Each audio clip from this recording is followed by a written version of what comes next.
Where'd you learn to count? Public school? Eric's isn't the evil one tonight. Yeah. Oh, I'll do the proper countdown when we do the audio start. Hi, everybody. That will be the final countdown. The final That song by countdown. Europe. Yeah, those lyrics don't make any sense. YouTube tells me we're live. Okay, and I'm going to socialize it on Facebook. Let's see. Let's do. We should tell everybody in the Star Trek Cruise group. Yeah, well, why not? Or can we? Well, some of them follow me. The topic is Trek. Can you change your... Craig's repeating himself on Facebook. Can I change my personality here? I got to do it through the desktop. Thank you, Facebook, for wasting everyone's time.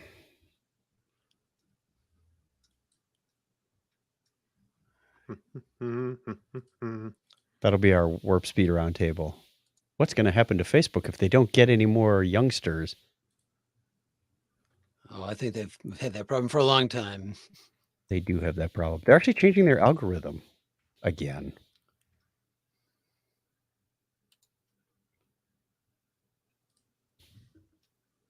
So I was pulling together a playlist of all of the DragonCon TV Star Trek related clips. Mm-hmm. And Joe was in one of them. Ooh. He did that parody of Snakes on a Plane, Tribbles on a Ship. I forgot about that. Oh. His Samuel L. Jackson needs a little work, but it was pretty good. Yeah. Share to the public. There. Yeah, he was replaced by a short trek. Yeah, basically he's an idiot. You know. Was it Edward? You don't talk about Joe like that. No, Edward. Yeah, say that's not a nice thing. Edward.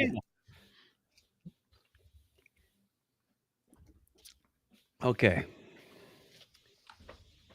We good to go? We are good to go.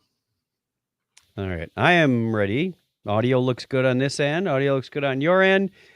And we will commence in 5, 4, 3. This is The Topic is Trek, episode 121 for Friday, August 19th, 2022. Coming up in this episode, Paramount messes up again, apparently. Snippets from space. Malcolm Reed catches a cold. All that and more right now on The Topic is Trek. Tick, tick, boom.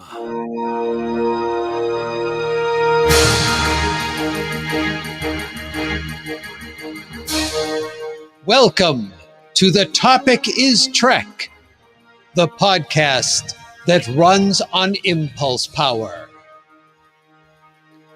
Join us for a journey where no show has gone before. If it has to do with Star Trek, there's a good chance we'll talk about it. Sooner or later, because on this show, the topic is Trek. Engage already.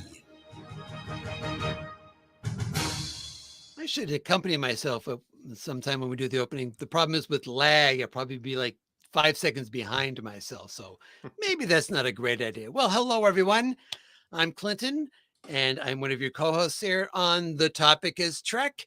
But as I always say, in order for me to be a co-host, we have to have other hosts. So first off, joining me from parts unknown, beaming in with the new hip catchphrase that all the kids will be talking about around their skateboards tomorrow. I don't know what Mr. Craig Stepp.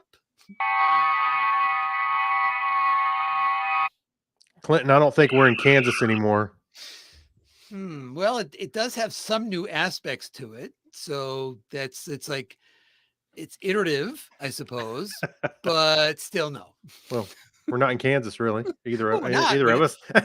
Perhaps somebody watching the show is in Kansas, though. So then we would be in Canvas. It's kind of very metaphysical at that, point right. where we actually are.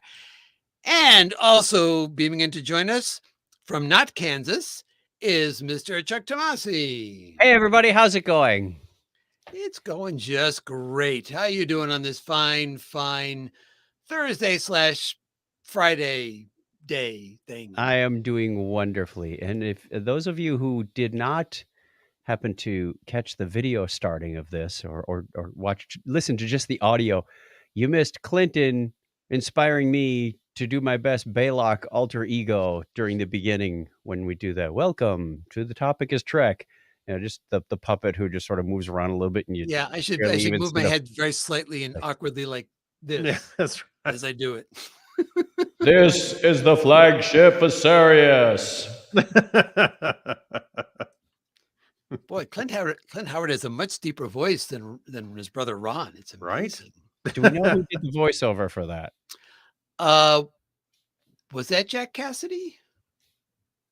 Watch your language. There's children listening. What? It's Jack Cassidy. I think. Is it really? You can't say Jack Cassidy without saying jackass. I used to use that as an excuse when I was a kid. I see. What a Jack Cassidy. A really old joke. I made that one's a really old joke. Yeah. Well, what are we doing here today? Walker Edmonston. Okay. I wasn't sure. I was surprised I actually found that the way I was searching. There you go. All righty. Well, now with that piece of trivia out of the way, it's time for... Save that. It might earn you something on the Trek track at Dragon Con. Yeah, I was going to say, wait a minute. I was going to actually promote it because in a couple of weeks, we're going to be in Dragon Con. We're going to have a panel on Friday. So if you happen to be there, be there. At 4 p.m. 4 p.m. in the Hilton. In the basement. Yeah, Galleria 2 and 3, the Trek track. You'll be able to find it. Go down the escalator, turn left. Yeah. You can't miss it. Look for the giant everything that's in there. That's all things Trek. Oh, yeah. Even if you're not going to the Trek track, for a purpose, go to the Trek track and look around because they've got wonderful, beautiful artwork in that room. Yes. Joe Campbell does them. I think he makes all that stuff. Mm-hmm. And he does it year round, which is even more amazing. And some of the things he posts on Facebook is like, I don't know, it just blows me away. Some of the things that he pulls together. No, he's like the rest of us. He goes 2 weeks to Dragon Con. I better get to work. Shoot, yeah. No, actually, I'm surprised. You know, what would be really awesome to see is if he would make. He made. I don't know what he does for a living, but it has to do with, I guess, printing and putting some of that stuff together. But I'd love to see him work on some sets for Star Trek or something like that. I bet he could pull it off. Maybe you could do something with my studio here. Maybe so. I bet you could. You could ask. Hey, you want to come over to Phoenix for a few months? Yeah, I was gonna say. Well, I was trying to. What was that? Anyway, you could probably pay him for something. Pay? Mm-hmm. You think this show makes money? No, but you do. Suddenly, it's a comedy show. Yeah. Right. I like how quick the answer came out. No, the show makes no money. Commission. Right. Oh my God, that was the word I was looking for. Commission. He finds the voiceover guy like that, but he can't find the word commission. I know. I don't know. Well, I don't know what's wrong with me. Well, I know what's wrong right now is that I'm going to have to ask Charlie if it's okay to open up Subspace Chatter. We've been just. Can't we just delay some more? Come on, this time it could be different. This time it could be different. Hope springs eternal. Charlie, what do you say? You don't need all that subspace chatter. Okay, things don't change. I was wrong. Never mind. I thought they changed, but they don't. You're the eternal optimist. But something that did change is once again, someone at Paramount Plus did not get the memo that said release news the day after the Topic is Trek records. I know. Right. So yes. we're able to help break the news that Star Trek Day will return this year on, of course, September 8th, marking the 56th anniversary of the premiere of Star Trek on NBC. The 2-hour global live event will begin at 3 p.m. Eastern, United States, noon Pacific, United States, on the 8th, of course, and will be co-hosted by Pod Directive co-hosts Tanya Newsom and Paul F. Tompkins. The event will include a red carpet segment hosted by Discovery's Mary Chieffo and RuPaul Drag Race star Jackie Cox.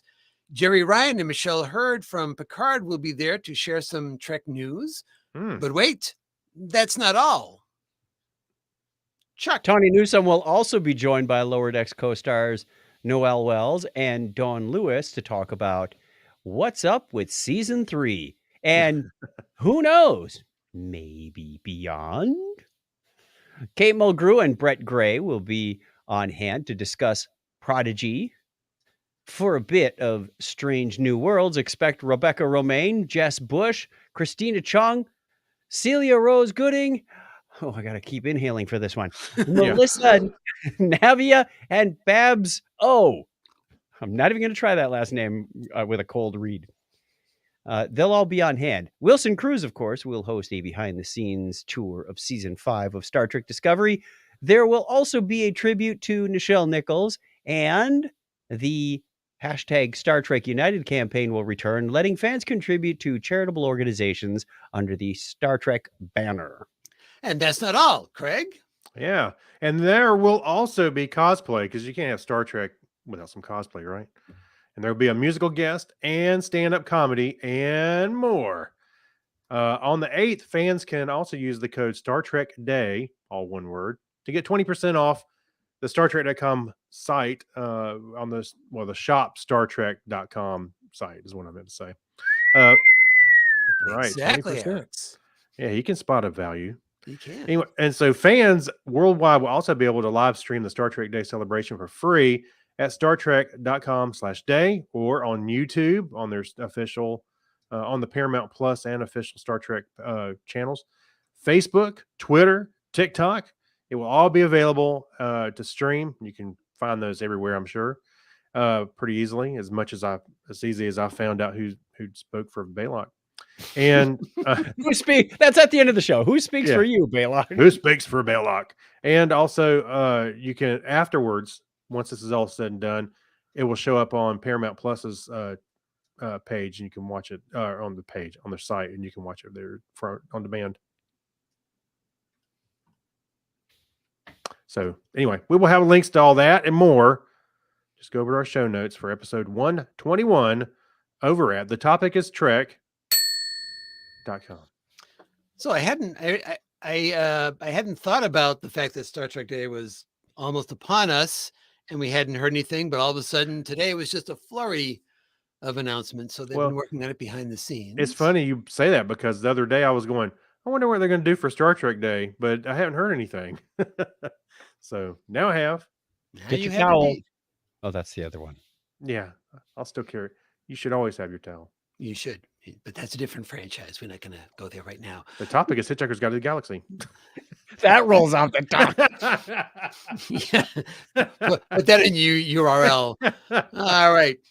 Since we don't yet have a release date for Star Trek Picard beyond simply in 2023, I figured I would consolidate a couple of the various bits and pieces of information we've been hearing.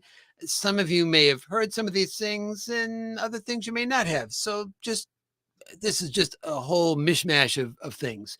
Gates McFadden admits that Dr. Crusher is still just as argumentative as she was aboard the Enterprise. But Sir Patrick Stewart says the arguments with Admiral Picard are not about aliens or a rare disease. Quote, the discussions are often of a personal nature, a family nature, which I can't tell you about. It's either Jack or the genie in the lamp is back. Something to do with ghosts and that's a different. We don't want to go there. Yeah. Got another tidbit for us, Chuck? I do. In the San Diego Comic-Con trailer of Picard, fans were quick to notice four beautiful pips on Worf's collar. So Worf is a captain, probably by the Klingon rite of ascension, no doubt. Yes. But on Twitter, executive producer Terry Metalis clarified by writing, in rank only and not what you'd expect. After the Dominion War, Chancellor Martok asked for Worf to be appointed Federation ambassador to the Klingon Empire. However, Worf returned in Star Trek Nemesis with no mention of his post as ambassador after that. Ambassadors are for Vulcan, is what he said. Something like that. In another tweet, Metalis added a bit more mystery by writing, You'll just have to see. I'm just saying. Thanks. That's not where we we meet him here. He's on another track. Maybe the track. No. One related to the Dominion War. Now, I've said too much. Bye. Bye-bye. So nice to just leave half a thing. So it's something related to the Dominion War, which is interesting. He's Yeah, a catch or sell white He'll be dealer. in Galleria 1 and 2 at the Trek track. He sells pails now. I don't know. He's Yeah. liquidating all of It's Odo's Odo stock. buckets. Yeah. All right. Well, we got some more tidbits. Did you know that LeVar Burton actually has 2 daughters, both of whom will play a role in the upcoming season of Picard? One of them will be playing. No, that should be Geordie, the first part there. I was Oh, I'm sorry. mixing my characters and actors there. So that's Did you know Geordie LaForge has 2 daughters? Both of him will play a role in the upcoming season of Picard. One of them will be played by his own daughter, Micah Burton. LeVar pointed out that Micah grew up with the cast of TNG. They are her aunts and uncles, and they have known her since before she got here. Well, Wesley's And- more like a stepbrother. Yeah, weird cousin. Anyway, and to be That crazy uncle that you just don't want to acknowledge is at That's the right. Thanksgiving dinner table. he's the uncle that happens to be younger than you, kind of thing. Anyway, and to be able to work with all of us in a professional environment, it was glorious. And actresses have earlier makeup calls and hair calls than actors. So he says, but I would get up early and drive my kid to work because when is this ever going to happen again? And I like that. Exactly. That's great. all right. And while we will see the return of some legacy characters, we're not specifically sure about which ones we'll see. Other appearances did not work out. For instance, at one point in the story writing process, there was a possibility that Picard and company would need to speak with a grown-up Naomi Willman from Voyager, but that part, Wildman from Voyager, but the part had to be cut for time. Matala said, if we had 13 episodes, we were going to do this one. Oh, That's come We're on. going back to the 26 episode format. That Yeah. clinches it. Yeah, I mean, and I understand that, of course, if they got 13 episodes, they'd have an idea that, well, if we had 16 episodes, we would do this other thing. Yeah. But apparently, Hey, apparently when will involved, it stop? The actress who played Naomi's now in her 30s. right. So Wow. the whole reason they were going to have to go speak with her, that entire plot apparently is not in this story anymore. Well, So wait a minute. you won't be able to figure out, well, when would they have been needed to talk to her? Because that whole segment, I guess, was cut. Well, there's actually 2 actresses that played Naomi Wildman. That's true. So which one would they have? Well, they said grown up, but they didn't say Yeah, not how the Well, grown they're up. both grown up now. That's True. well, one of them was an adult version. Yeah. All right. What else is we've got more still. Are we done? No, we're not done. Okay. The score to season 3 will pay tribute to Trek music created by a variety of composers over the course of the franchise. Naturally, Jerry Goldsmith and Alexander Courage will figure prominently, but on Twitter, Madalest shared a brief snippet of a recording session being run by Picard composer Stephen Barton. The staccato strings and clarinets were clearly inspired by the work of James Horner. One fan commented, "Ooh, this is giving me crew gearing up, away team forming, starship departing vibes." That's how that's what they said. How they really talk. Yes. No idea. Can't you just hear? Come on. To which Madalus replied, "Get out." No, he did not. Said, "That's what it is." So we have links to all these different articles as well as that tweet where you get to hear the little snippet of music. Just go over to the show notes for episode 121 over at thetopicstrek.com. All right. And now in news that's here on Earth and things you can actually do, Craig has a story for us. Yes. So it turns out, the National Air and Space Museum that's in Washington, D.C., not the one at the airport, but the one more downtown, they had actually closed since March of 2022, and the museum's opening back up. Along with that, back in October 7th, 2019, they'd actually removed the Enterprise in anticipation for all of the modifications that we're going to do to the museum. I started to say hotel, but that's not right. No. To the museum. So they moved it out. Actually, it was right in the front. So when you come in the front door and you start to go into the museum, it was right there in the front. I assume they put it in the same spot. I'm not sure. But it was really, really cool to see. But now the museum's opening back up, and the Enterprise will be returning on October 14th of 2022. So just another about a month or so, October 14th, 2022. So if you're in the area, make a chance to go, make plans to go over and check out the Enterprise and the rest of the museum. I saw, speaking of Nichelle, earlier we mentioned, I saw a video today that actually the Air and Space Museum had released, and I don't. They may have released it a couple weeks ago to coincide with when she passed away, but it was a video where she beams in to the museum and she's talking to a young girl about and sings and stuff to inspire her to be able to do what she wants to do. I was watching it and I was thinking, wow, the museum looked pretty much the same as it does in the background where she was singing. Because I remembered it was how I remembered it when I saw it a few years ago. Anyway. Yeah, it doesn't. I mean, that main lobby has a lot of planes up suspended from the ceiling. I think it's one of the Apollo capsules in the front that's encased in plexiglass, and there's a little piece of, you can actually touch a moon rock right there in the front section as well. I licked it. And yeah, they've got they have a lunar module, and that's kind of where the area where the Enterprise is, over with, like to the, if you walk in the main entrance off to the left. I have not seen this restoration. I have seen the Enterprise in the museum twice before. The first time is when it was suspended in that main lobby. And the second time was when it was in the basement in the back of the gift shop. Yes. And there's a picture. You can find a picture of it pretty easily right there. What did they do with the one from Star Trek Experience? Or there was a D out in front, but I thought they had an A and they had a D there.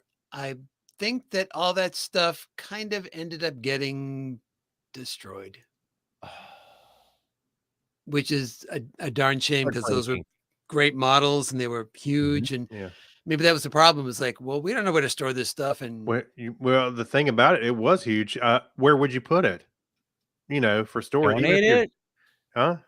Well, even if you break it down, I don't know how you could store it. Yeah. These days, get it out the front door. I got pictures of all that. So yeah, they had the standard Enterprise, like the movie Enterprise in the front, and then Voyager, Enterprise D. As a matter of fact, if you go Bird to of Prey, I think. If you go to the topic is Trek.com. You expected it right there? Yeah, I did. Caught me off guard. I was pausing for it.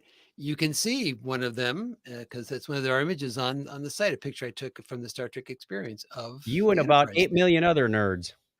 Oh, you got one as well? You got a picture? Their photos are not on the topic is Trek as a main image. Yeah. I might grab one of mine and put it up there too. All right. I'm speaking of Nichelle Nichols, I'm starting a rumor that Paramount is officially going to rename the Warp Nacelles to Warp Nichelles. I don't think so, Tim. But if you want to make that one of your predictions for next year, you knock yourself out. But if you say it right, then they're the Warp Nacelles. Yeah, on the Topic is Trek site, the first image is one I took on the bridge at Ticonderoga of their bridge set, and the second image as you scroll down is Enterprise. Well, the refit, not Enterprise A, but the refit Enterprise, right outside Star Trek: The Experience. Oh, you're right. It is the refit. Because it doesn't have an A on it. Oh, so the gates are closed. Can't get in. Yeah, forever, I'm afraid.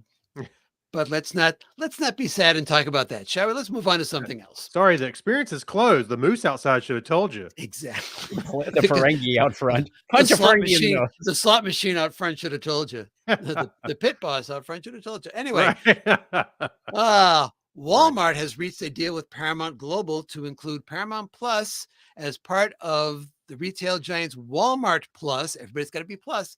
Yeah. Membership program starting in September. Members will receive the Paramount Plus Essentials plan, which includes ads for no extra cost. In the US, Paramount Plus Essentials is regularly $4.99 a month. So they're going to get the $4.99 ad plan, but they'll get that for free as members of Walmart Plus.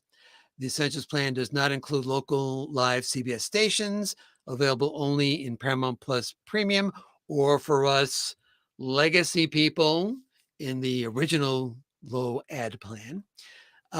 It does include, however, NFL and UEFA Championship League games available via separate live feeds. Hmm.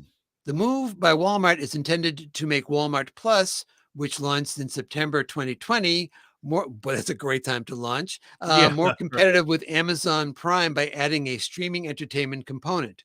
Walmart Plus costs $12.95 per month or $98 per year, which I think is under what the current cost of Amazon Plus is. Yeah. Amazon Plus like 110, I think. Yeah. They went up just a little bit. Yeah. You mean Yeah, Amazon Prime? Prime. Yeah, Excuse me. I'm Amazon sorry. Oh, they're up Prime. to like $129 a year now. Yeah, it went up some recently. So it provides subscribers with same-day delivery on more than 160,000 products. Program members also can save up to 10 cents per gallon on gas at more than 14,000 participating stations nationwide and get up to 6 months of Spotify Premium for free.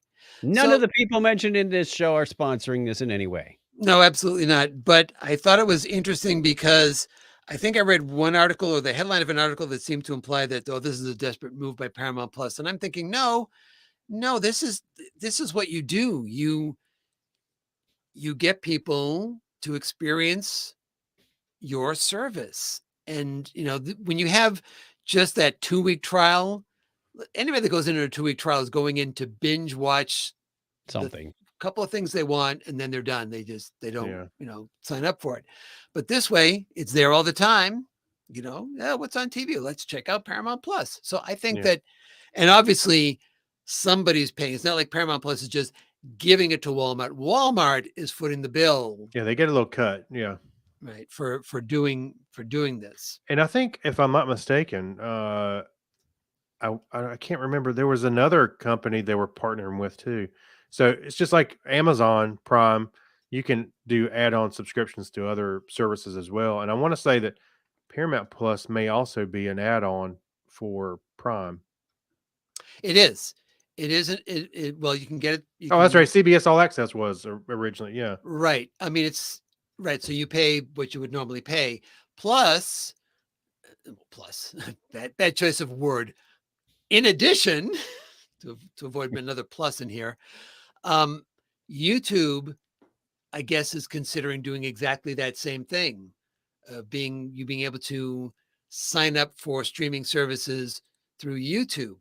Oh, that was it. That was who I was thinking of. Okay, so possibly Paramount Plus will be available through there as well, because I can't remember which of the services they were already kind of hinting was going to be part of it. So I can't imagine that Paramount Plus won't be part of that as well. Yeah, it was YouTube. That's right. That's what I was thinking of, because they were adding not just Paramount Plus, but there was maybe it was HBO Max or something too. Yeah. Anyway. Yeah. All right. What do you got for us for the next story, Chuck? Well, take this one with a grain of salt because it comes from a site known as Hyperbole. Well, known for hyperbole. Known for hyperbole. Hyperbole. Yeah, hyperbole.com. Very correct. But the story is that Paramount is specifically looking to hire a female director for the next Star Trek movie. The article says that the studio has already spoken with Black Widow director Kate Shortland. We still do not have word on when filming will begin on the new Trek movie or whether or not the projected Christmas 2023 release date will be moved back to sometime in the year 5000. Yeah, right. pretty much. Actually, I think at this point, even if they started today, it would be a little rushed Well, or close if I to. recall correctly, what they were claiming way back when they made the announcement, and they gave, I think they first was when they gave the June date and they pushed it back to December.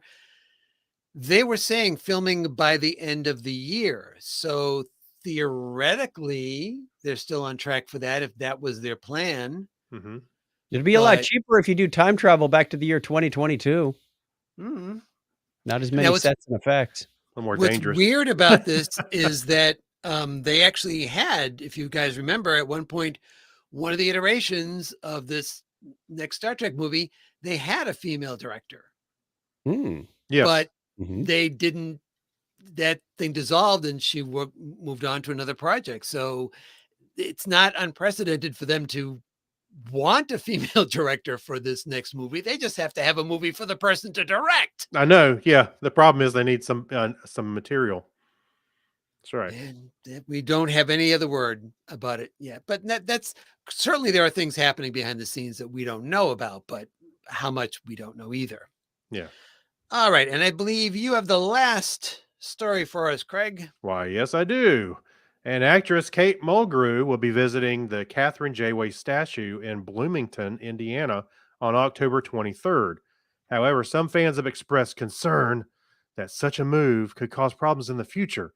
You know, some of that timey-wimey stuff, right?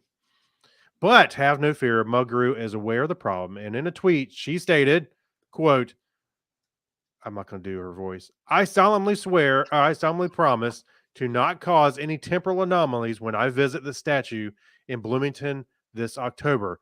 The at Janeway Collect One is on alert and ready to handle any causality loops that before they occur. So the Janeway Collective is the group responsible for the statue. Very nice. So actually, technically, it'd be their fault. Yeah, but if she didn't show up there, she's already caused one because she's supposed to visit it. History shows that she was supposed to visit October 24th. Oh no. The day after she actually does. So this is a fake Janeway sent back to usurp the real It's Kate.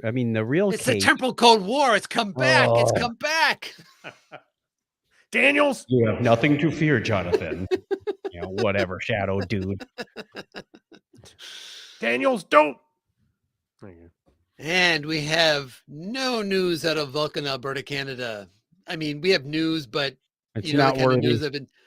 Yeah, I mean, next time around, I'll give you a news story if you want, but it's going to be Mrs. weird Johnson's stuff. cat There- was found. There was a and water main break on on Main The- Street. Main Street will be closed from 3 a.m. to 6 a.m. while they repaint the parking stripes. You've been reading the stories, have you? That's right. All right. Well, that's all we're going to cover today in Subspace Chatter, but we do have an additional, let's see how many this time. We have an additional 31 stories. 6,000 stories. Well, I tried to curate the list a bit. Okay. So we have 31 stories, but it covers Next Generation, Deep Space Nine, Disco, Strange New Worlds, all sorts of stories in there. I've also got stuff in an Actors Watch. We can find out some things about Carl Urban, William Shatner, Sonequa Martin Green. So lots of things happening. Just go over and check the show notes for episode 121 over at thetopicistrek.com. And interestingly enough, this is around the time that I would expect there to be a lot of Lower Decks articles. Yeah. It should Because be. we always Yeah. see that build up, and then when the season starts, but aside from, not to say there weren't any articles, but the articles were all pretty much just, hey, there's going to be a crossover episode with Strange New Worlds, and here's the release date, and here's some images which we've already seen, and here's the trailer that we already saw. So it's not a lot of new stuff that's in there. I expect that will change when the season starts, but at this point, not really a lot of Strange New World. Lower Decks buzz. Yeah, because it comes out next week. Right. So We do the we'll- work so you don't have to. We will see. But now comes my favorite part of the show, the time when I get to say goodbye, Charlie. You are in error. What? Nope. No, I'm not. What I'm a not. say. Wise guy, why I oughta. Yeah. Wow. All right. Now, I don't think we need to do spoiler alert for this because we're going to talk about 2 Star Trek episodes. There. Now we're in the main mission. However, they are from 2002. So if you aren't caught up after 20 years or 20 plus years in this case, I don't know what to tell you. Yeah. Go back and read it. All right. Watch it. Chuck, why don't you walk us through what we're going to be talking about first? All right. Star Trek Enterprise episode titled Dear Doctor from season 1, episode lucky number 13. This was originally aired on January 23rd, 2002. Written by Maria Jacquemetton and Andre Jacquemetton. I don't know if they're related or not, or if that's just a Husband and strange wife. coincidence. Well, it is. It's a husband and wife team. If I just read on, it says they Yep. served as the story editors for the first season of Enterprise.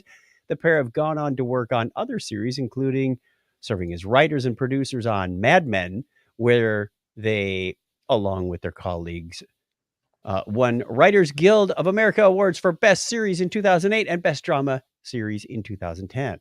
Good on them. The show is directed by James A. Contner. James was certainly a genre director in addition to directing 5 episodes of Enterprise. He has also directed several other sci-fi and fantasy shows, including episodes of Roswell, Firefly, Buffy the Vampire Slayer, The Dead Zone, Smallville, Charmed, and Angel. He's a Joss Whedon guy. Here's a short synopsis of what happened in case you missed it 20 years ago. Yeah. Meant to serve as a day in the life episode, Dear Doctor finds Phlox recording a correspondence with fellow physician. In the process, Phlox comments on many puzzling but intriguing aspects of human behavior. However, Enterprise's discovery of a pre-warp vessel and its 2 passengers changes the tone of the letter. Soon, Phlox is assigned to the task of trying to save 50 million Valakians from annihilation by a deadly disease. And when Phlox discovers something unusual about the other humanoid race on the planet, the Menk, he finds himself at odds with Captain Archer. Dun dun dun. All right. So that gives us the title of the episode for Tick Tick Boom, thanks to the Menk. Yes. Tick tick. Nanda. Yeah. Thank you. Believe. No, I believe. Yeah. If tick tick is thank you, what is TikTok? A waste of time. Your Oh, clock is working. I don't know. Yeah. This is a family show. What?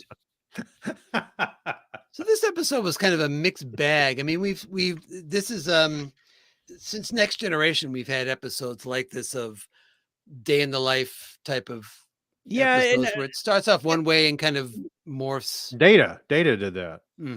They did that with Yeah, Data. a lot. I was a bit disappointed when I started. I was like, oh, here we go again with another day in the life episode. But you're right. The introduction of the Valakians and the Mank, brought it forward. It was fun watching the interplay between him and crewman. What's her name? Alter? Yeah. Alter? Yeah. Mhm. So I know I had it written down at somewhere. Yeah, pretty much. No. Okay. And I can't remember. Do we see her again? Is she recurring? We're gonna have to look, but I'm not in a hurry to watch more Enterprise. Well, fortunately, that won't happen for a while. So We can check her IMDb page later. we can. We will do Yeah. that. Follow up on that question. So I mean, that was fun because you thought there was going to be a romantic love interest, and then she was kind of put aback by you have 3 wives, and yes, Yeah. and each one of them has 3 husbands, and like that's denobulant. It's like, does that change your perception of me? Well, yeah, no, but yet he confronts her with that, with the Valakians and the Menk too. It's like, hey, you got to be a little more open, and that right there is a classic Star Trek idic moment, whatever you want to call it. Like, keep your mind open, be open to new ideas, be flexible, don't have predispositions, judgment, all that stuff. So I liked that aspect of the show. I was just taking a quick look to see if that about the crew member. And you And didn't hear a she's word I said, but that's no, all I right. did. I did. She is in other episodes, but I'm not sure if they're before or after Oh, okay. the episode with Phlox, her relationship with Phlox. Yeah. I found the concept of not like Star Trek hasn't gone down this road before, but the concept of the two intelligent species Mhm. trying to coexist on the planet, Right. and one of them is more advanced than the other one, and obviously the Doctor makes the comparison between humanoid species. Neanderthals and yeah. Um, I almost felt like it probably would have been a stronger just make that the story than kind of pushing it in Like with other almost stuff. like a B story coming in. Yeah. Yeah. I mean, they tried to make it all mesh together, but in some places it seemed a bit forced to have that work with the other part of the story. Right. And the Valachians and the Menk was only a 30-minute story, so they needed to pad it with something. But yeah, you're right. It felt like it was supposed to be the story within the story, but it was really the main thread when you get Yeah. down to it. It's like, hey, we've got this crisis, and Flock says we're not here to disrupt the natural order of things, and Archer is like, hey, we can't let the Valachians die. We have something, or at least I hope you will find something to Well, save them. Well, that was the conundrum for the whole thing. I mean, they actually gave them the vaccine, but didn't give them warp drive because they said, "Oh, we're not supposed to be playing God." Well, you just did. No, they didn't give him a vaccine. No, they gave him They something gave to stave off the symptoms for a while. right. They didn't. Yeah. They, Well, it's, yeah. it's You like know what I'm saying? They. I don't know. It just seemed like a. yeah, they're Didn't kind of seem trying to right. have it a little bit of both ways. I agree, Yeah. but that's when Archer says, "Well, no one's drafted the directive yet about what we can and can't do out here, Mm-hmm. and so we're going to have to make this up on our own as we're going around because Yeah. this is pre-prime directive." Yeah. I was gonna say Someday someone's going to come up with some kind of directive that will guide us in our rules. Like, Yeah. nice foreshadowing. if somebody could just suggest it. Hmm. You know what my boss would say? He'd say, put it down in a PowerPoint and present it at next week's meeting. Yeah, that's right. I think everyone would be primed to see that directive, but Yeah. Speaking of foreshadowing, the Vlachians, they did mention the Ferengi. Yes, yes, they did. And another race we never heard of before. So, they kind of do their usual, here's something familiar and here's something that's not. Yeah. which Yeah. is good. Which is good. We got the Ferengi early in TNG too, when they mentioned, the Ferengi, the Harada. I'm like, and we never heard from them again either. But the Ferengi and early Next Generation were Bad a little boys. different. Yeah. Bad than what we boys. ended up You know with. what I read about this episode? I read I forget what article it was, but they mentioned their earlier script for this Mhm. that Phlox was the only one that knew about the cure and withheld it, and nobody knew. Like the captain, nobody knew. But the TV network decided they didn't want it that way. They wanted they wanted it changed around. So they forced their hand on the script and changed it where now everybody was an accomplice for keeping the actual vaccine back. Right. And I think that to me that kind of works because you have the conflict then between, what Phlox is trying to explain to the captain, and the captain is all, let's just save everybody. Mm-hmm. And he's like, well, this may not really be what should happen. If their time is running out and you have another species on the planet that's evolving upward, we're making we're really inserting ourselves pretty darn deep. Mm-hmm. They if didn't we do really say this. whether or not these species were, how to put this gently, compatible with each Mhm. other, because it's it's theorized that the Neanderthals didn't really just up and die and disappear, that their Right. genome is interwoven with ours these days. Yeah, they kind of faded away instead of Right. Well, we interbreeded for a while, Right. and they're still here in some shape or form. So I'm wondering if, why you wouldn't propose that to the Valachians and the Menk. Ooh, I don't want to touch those lower life forms. Filthy animals. No, see, you're missing the point, dude. It's like when I was a geek in high school and got picked on. Look who's ruling the world now. That's right. That's right. I would have sat him down and gone, "Let me tell you a story. When I was young." So you're saying that the mink are nerds. Is that what you're saying? The Menk are the ones being, they're being subdued and put down all the time. That the mink shall inherit the earth. Is that what you're saying? Oh, my that's goodness. biblical. Yeah. Oh my. Did we find anything else interesting Annoying? in the doctor's observations about humans and old movies and And Oh, well. anthropomorphizing animals. yeah.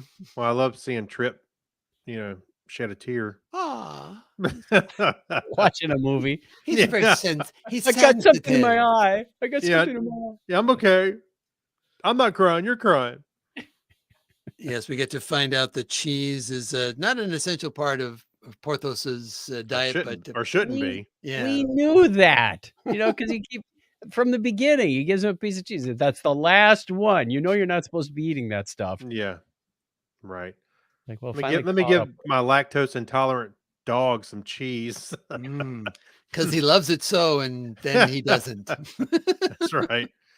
Suddenly you got a bloodhound on your in the middle of the night. Poor dog. All right, who else has thoughts on Dear Dear Doctor. Doctor? No, I got some thoughts. All right. We're keeping Well, our these yeah, ratings are going to family- be family interesting. waiting. Again, it's Go ahead, family Craig. friendly. No, I'm ready to All right, vote. we're gonna rate I'm ready it to on vote. a scale of 1 to 10 mink. All right. Because All that's all right, that's left. Hey, that's all that's left. That's right. Everyone else is gone. So since you appear to have some feelings about this episode, Craig, I'm going to start with you. Yeah. I don't know. The whole playing God thing seemed a little too weird. Like they were trying to figure it out too. They were contradicting, is what I was trying to get at. So, I didn't really care for this episode a whole lot. I kind of liked the day in the life a little bit, and then it just kind of strayed and came back to it. Didn't seem right. It didn't quite work for me. I did like Flock's kind of flirting or thinking about flirting, and one thing we didn't mention was Hoshi trying to learn Denobulin. Craig's learning English too. Yeah. Trying to learn how to speak, and that their conversation was kind of funny. Yes, yeah. The scene in the mess hall. Yeah. I think you two make a very cute washing machine. Or washing Washboard. So I'm gonna give this from a 5. Okay. I will go next. So 5 mink from Yes. Craig. I'm also going to give it a 5. I felt like I'm the opposite, that I liked the two species story better than the Phlox subplot, only Mhm. because I felt like have a little bit of that in one episode and a little bit in another episode. Just the little touches, not jam them all together to say, here's the story with Phlox. So I like the other story a bit better. And I did like the discussions that they had throughout the thing about how we are trying to save the species, but should we really do it? I like the point at which they talk about, I think it's T'Pol who says, well, that's what happened to us when we came to Earth, and we are still there. And Archer says, I hate to say it, but I'm beginning to understand how the Vulcans felt. Yeah. He's the commitment. Yeah. He's getting pulled into this quagmire of they want warp technology. Well, we really can't give them that. You're not ready for it yet. Oh, where have I heard that before? Yes, exactly. So he's definitely being exactly in episode 1, when we started this They said they weren't ready. Oh, I'm sorry. So I liked the way that went, but again, it's all mixed together. So I'm going to split it down the middle and say a 5 for me as well. How about you, Chuck? I'm going to side with Clinton on this one, Craig. So you're outvoted. I think the Flock's day in the life story was the weak part, and the conflict between the Vlachmans and the Mank was the better. No, I don't disagree with that. I don't necessarily. I said I kind of No, like. you said your piece. I wish that they could have split this into two Chairman has episodes. not turned the floor over to you. Yeah. Will you yield your time? No, I think they should actually made 2 episodes out of this. Could have been. Oh, I'm with Clinton. They could have been, a little piece here, a little piece there, Mhm. because you get Flox's thing along the way. But I enjoyed the rest of the story a little bit more. I'm bumping this one up to a 7. So for the reasons we all mentioned, the Archer being in this conundrum of they want warp technology, they're not ready. The Mhm. whole playing God thing, the Prime Directive. There was a lot of conflict, and I kind of got behind that, going, yeah, I can see that it made me enjoy it much more than just a typical Enterprise, I guess. Right. So I'm giving this one a 7. All right. Okay. Let's move on to our second episode. We'll be talking about it's a Star Trek Enterprise Sleeping Dogs, Season 1, Episode 14. Big surprise, we just did 13. Originally aired on January 30th, 2002, 2002, You got the right Lots numbers of in there, twos and but zeros. And we Yeah. talked about 2020 earlier tonight. It's 2002. 2002.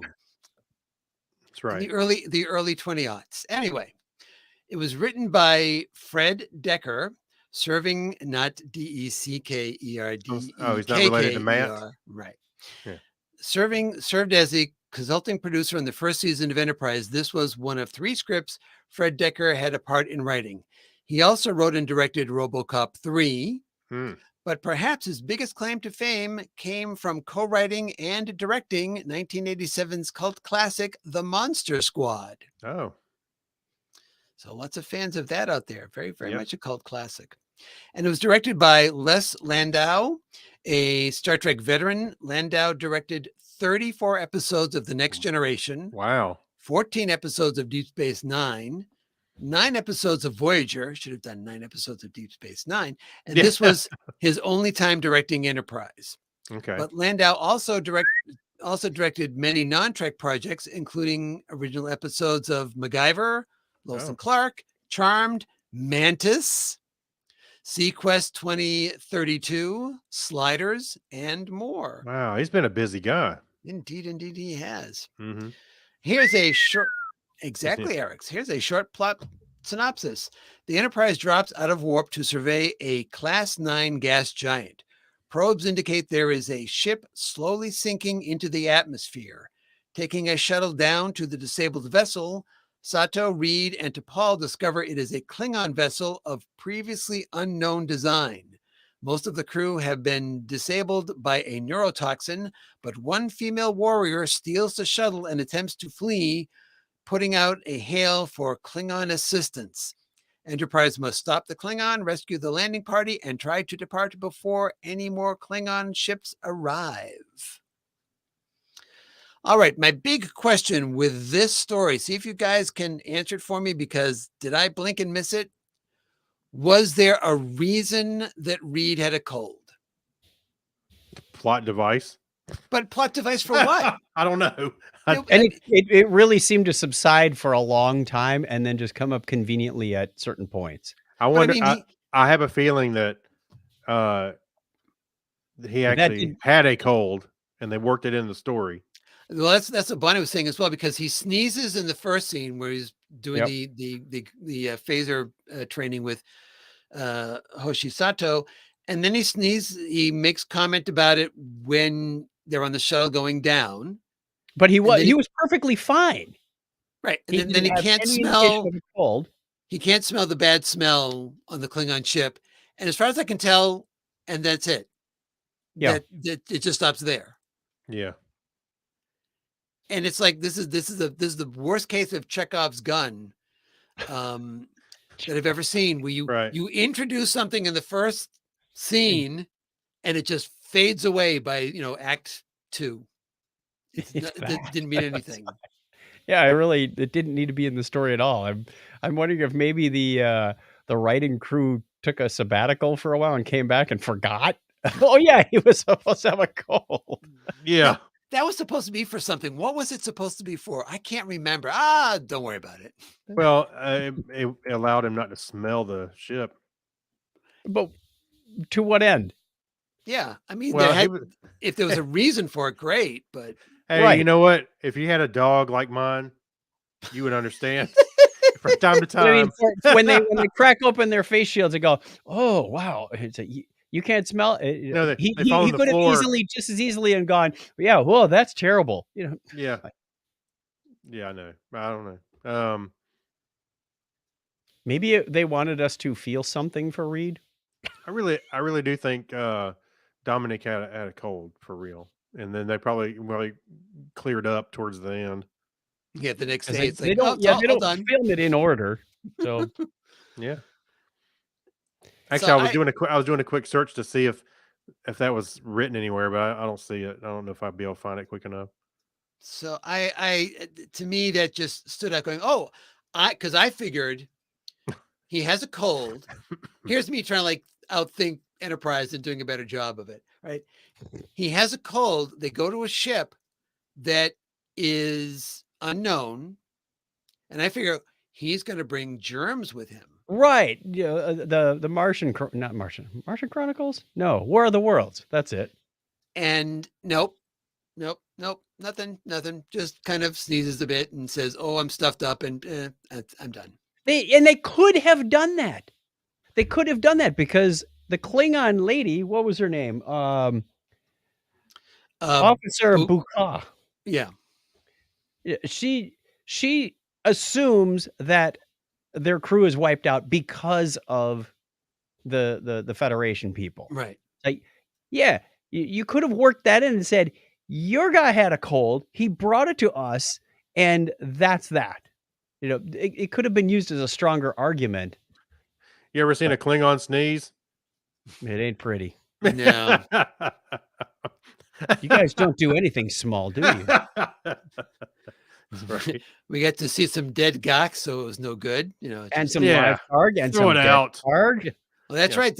Now it's interesting that the Targ They were are in the alive, fridge, but they were chained up.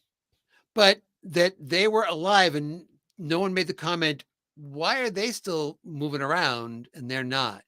Because they didn't drink the wine from the But they didn't know that planetary. that's what caused it at that point. But do you So to give them, it would have wine been to targs? No, I'm saying they didn't have any idea what the cause was. So at that point, it's a mystery as to what happened to them. Why weren't the Targs? If they didn't just kind of open up the door, saw that they were in there, and close the door again, Mhm. and that was it. They didn't have the So- budget to make more targ animation. Yeah, well, Actually, I was sitting there thinking, those Klingons really do take a lot of their animal, the Targs, always on a ship. I imagine that they have like a green area like they do at the airport, with a little fake fire hydrant so they can go to the bathroom. Officer Bukha, you have not walked your targ lately. We don't want to get stopped by the ASPCA again. I You believe I dishonor- saw you pick up after your Targ. What were you Yeah. thinking? You dishonor your pet. He was clearly marking his territory. Why did you do that? That's right. All right, I cannot speak to the science here. Dr. Aaron, please help us now. Oh, blasting yourself into a higher orbit? Is this what we're talking about?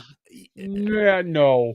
On a ship that's about to, it's being crushed anyway. It's already been structurally weakened. Let's blast. No, I'm not going for that. Well, But maybe Dr. Aaron can science her way out of this one. I don't know. I don't fault them for making the attempt, because if you're going to be crushed anyway, you might as well see hey, maybe this will work. But the question is, would that work? To me, it's somewhat akin to at the end of Enterprise 09, where the Oh, the eject the detonation of the warp warp core core. pushes the Enterprise away from a black hole. I don't really think that would work either. So, but I just don't know, because it's not, the atmosphere is dense, but it's falling very slowly through a very dense atmosphere. So you have, quote unquote, something to push against, which theoretically would react to that. But I just don't know if it would be enough, because they seem to rise substantially when they detonated all the torpedoes at that point. I mean, out of the danger zone, plenty of time for the shuttle to come over, lock on, and get them and take them off again. Yeah. And matter of fact, the entire ship was out of danger at that point, because it was in good enough shape for at least the Klingon captain to bluff that he was going to fire on Enterprise. So clearly Yeah, it was.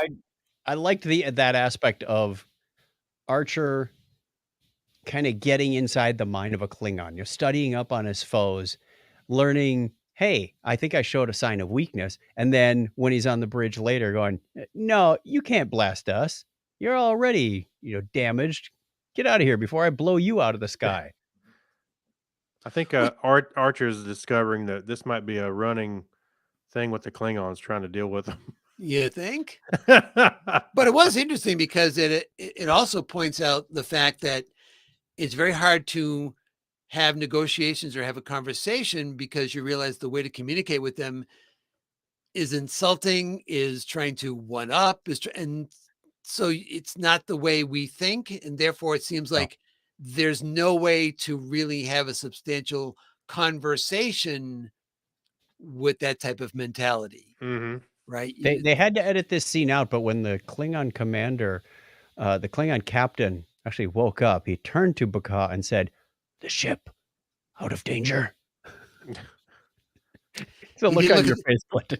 You sure he didn't look at the other crewman and go, "I will avenge you"? That's right. I will avenge you. What else do we have in this? Oh, on the Hoshi's got another little part. right. So this is on the Hoshi Sato meter of where is Hoshi this week? We've gone from, I don't know what I'm doing, to this week it's, I'm not sure I can read Klingon. This says this says this says that, this says the other thing. At least she came on and said, "Hey, Captain, I'm feeling brave this week." And he says, "Well, that's good, because the shuttle's leaving. Get on it."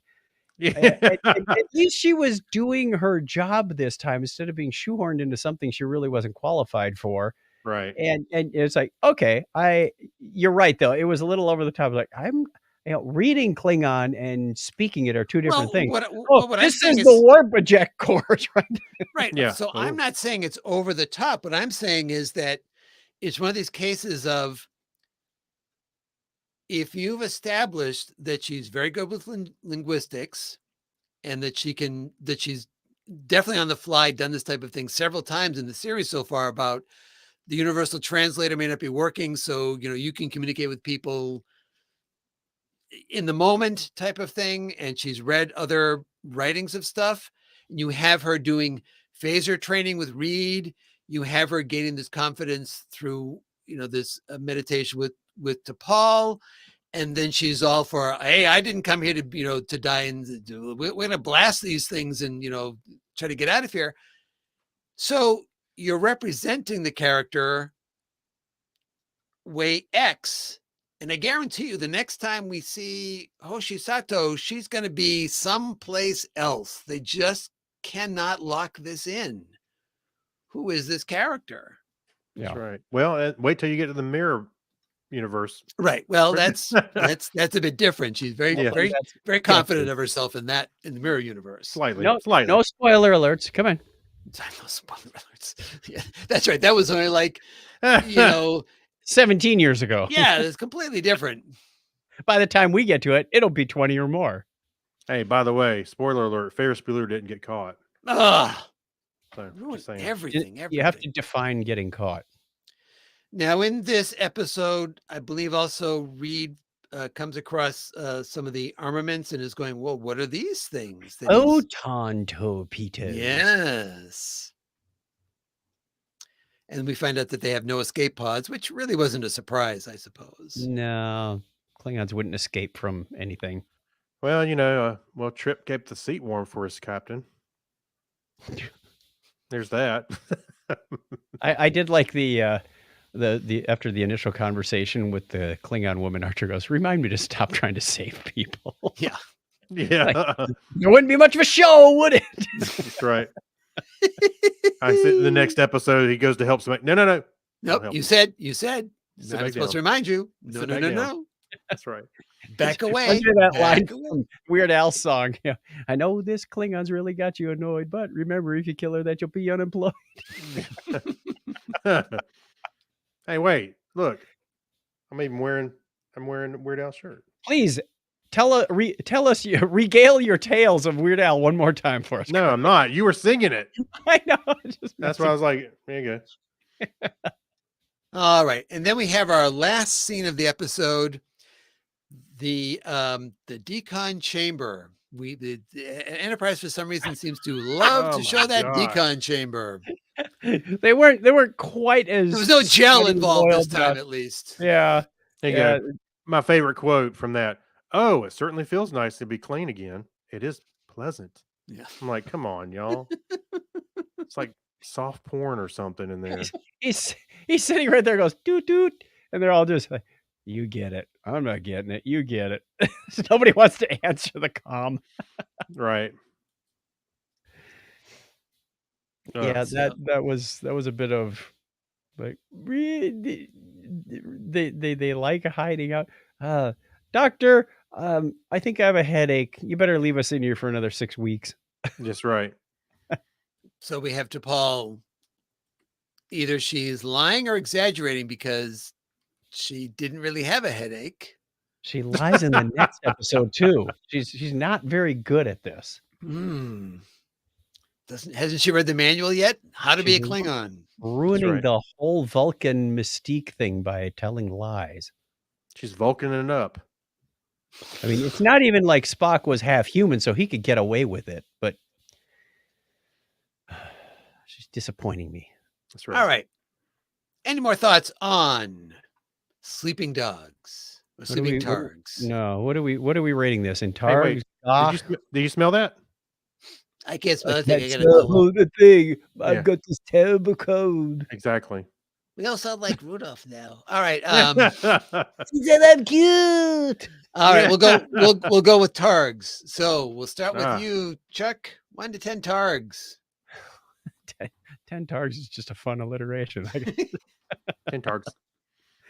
I'm gonna give this a 5. I thought the learning more about the Klingons and Archer's insights and learning about them was intriguing enough to keep this afloat for me. But the rest, there was just too much to try and wave off with your hand and go, no, that didn't just happen. Was it being kept afloat or just really slowly sinking? Right. Use the grappler for crying out loud. Yeah. Come on. Use it last episode. No, they used it in that episode to get the shuttle. To get They the used shuttle. grappler. Just wing that shuttle back the other way. Yeah, just Whip- whip it around there, have it loop around the ship, and then pull them both out. Dun, dun, dun, dun, dun, dun, dun. That's science. That's bad science. Dr. Aaron Well, is like yeah, shaking her head right The now. show is not known for its good science. Please All right. continue. So I'm next up. I feel like I enjoyed it as much as the last episode, so I'm going to give it a 5 as well. I just wish I'd feel more comfortable with it if I knew that there was any possibility that the science that they used to do what they were doing did what it would do, what they thought it was going to do. But assuming that there's a possibility of that, then I will split it down the middle and give it a 5. I think they would have been better off letting the air out of a balloon. Let's take these torpedoes and take the warhead off of them and just ignite them as they're stuck in the torpedo tube or something. Anything would have been better. So Go ahead, as Craig. there's a Klingon is going. I'm gonna give it. I liked it a little bit more than the last one. I'll say 6 targs. Okay. So I don't really have an explanation. Just thought it was a little more interesting. But The decon chamber. Craig, yeah, Craig's really stuck on that, isn't he? are we Well, yeah. done with the decon chamber? We don't really see it an whole lot. Well, the first episode we saw it. No, but I mean, subsequent episodes, like Oh. as the series progresses, I don't think we really go there anymore. They already hooked everybody. So Definitely made an impression on Craig. Listener Diane says, for Craig. It says not to post. Okay. Yeah. Okay. Okay. You don't want to read that? No, it says that it's about Weird Al and so forth. Oh. So all right. The topic is not Weird Al. Okay. That's right. All right. But if you have a Otherwise, you different get one of opinion these. about those 2 episodes, That's then right. you let us know over on our Facebook page. The topic is Trek on Facebook, and we will be happy to hear your ratings on these episodes. And next time around, we're not going to be back to Enterprise. We're going on to season 1 because we're going to do an episode next week, because the week after that will be at Dragon Con. We're going to do an episode next week that is just about the season premiere of Star Trek Lower Decks. So just episode 1. And then we're going to, the plan is we're going to poll the audience type of thing to find out if we'll talk about episode 2 at Dragon Con during our live panel, or whether not enough people have seen it and because the con things people. We'll put off, but we'll find that out, and one way or another we'll do that episode later on. Right. Okay. All right. So it's a very special episode next week of The Topic is Trek. All right. Time to come back from our main mission with an appropriate sound effect. That was loud. That's an appropriate sound effect, I guess. No, the you photon. You want the other one? Yeah. There we go. That's what I'm talking about. Yeah. You We're like to talking. shoot Enterprise out the photon torpedo tube. That's right. All right. And we're now on to our Warp Speed Roundtable. We This need time another around, sound we've got a you have an appropriate sound effect for that. That's not those 2 aforementioned effects. I didn't know we had to tune in our podcast. Vacuum tube. The Rabbit podcast ears. runs on vacuum tubes. That's right. All right. Here is our question this time around. Which planet in the Star Trek universe would you like to visit? But bonus points if it's not Risa. I will start. Okay. And since it was never confirmed that it was Risa, I'm going to say the one from TOS's Shore Leave. If you thought of something, it would show up, because you could, Oh, Clint. Hey, wasn't that guy also called the caretaker?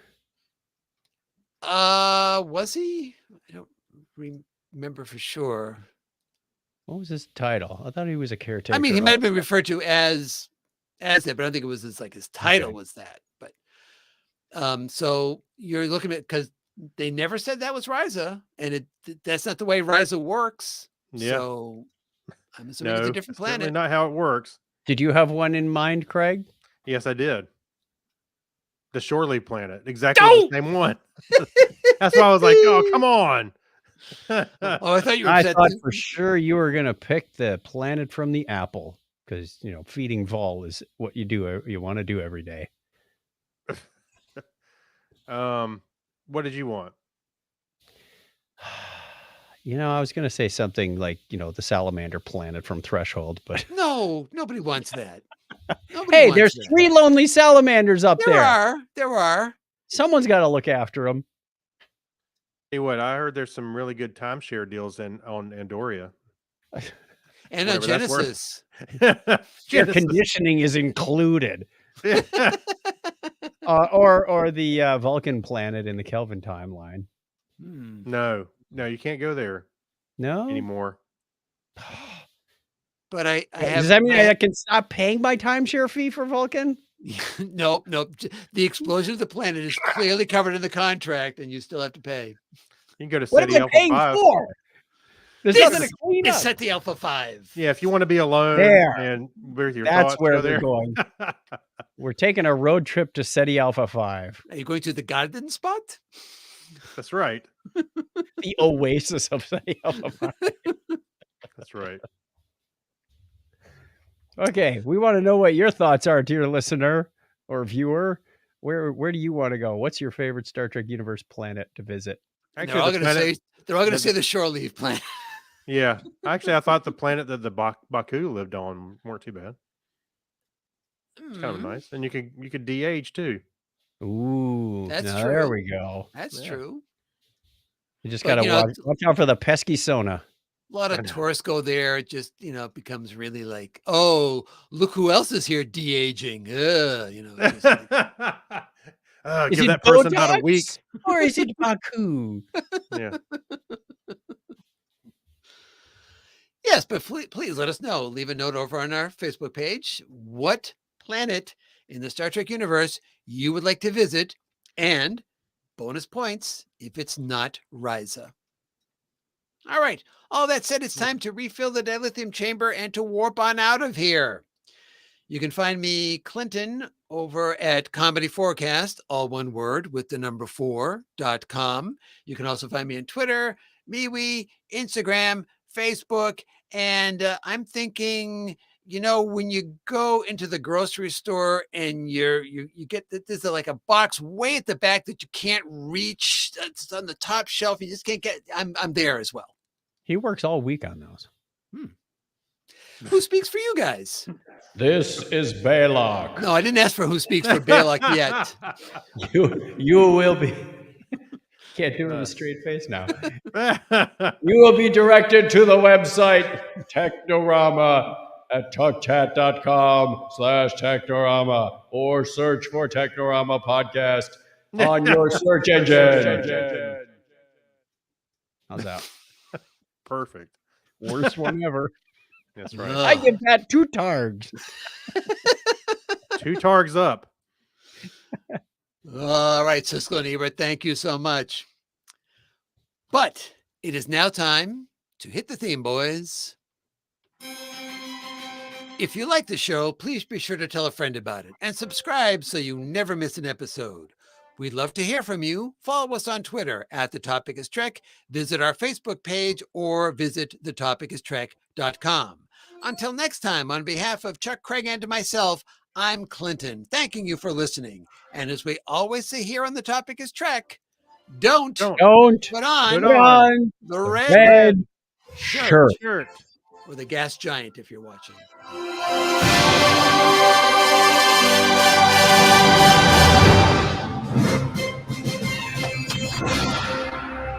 It's Blues Night on Andoria, by the way. It's always blues night. Music might have been a little loud to hear that one on there, Craig, but I heard it. Hey, that's a racist comment if I ever heard one. Right. All right. And on that note, we're going to end our broadcast. We got Hey, some. I did scramble and I saw Pollux 4. That was another one with Apollo. That's where Apollo was at. No. Why would you go there? I don't know. Hey, I was in a hurry.